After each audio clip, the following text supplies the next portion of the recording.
Now, the next section that we're going to be taking a look at is we're going to be taking a look at the alkenes and the alkynes. So in this case over here, what you want to make a note of is it does sound like alkanes.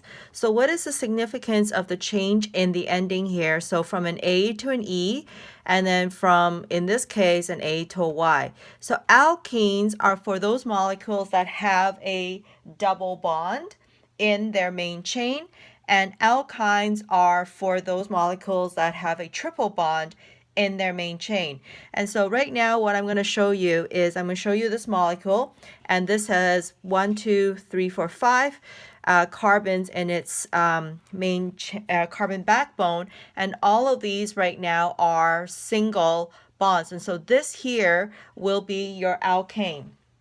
Now, what I'm going to show you by comparison is now a molecule that looks something like this, but I have changed it in the sense that over here, if you were to take a look, this is a single bond.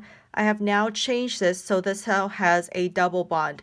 And so in this case over here, this might look similar, but this is now your alkene simply because it has a double bond within the main carbon chain. So in this case over here, this is your alkane. This here, because it has a double bond, it is now an alkene. And so now if we were to take a look at the third one, this one down here, and I'm going to move this one out of the way. This one's your double bond.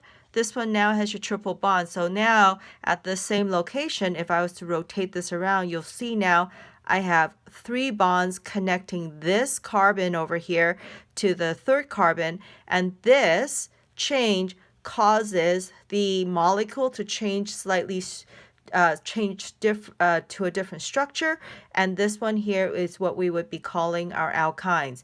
And so here are your 3. So the first one over here is your alkane, and then your second one over here is your alkene, and this third one here is now going to be your alkyne.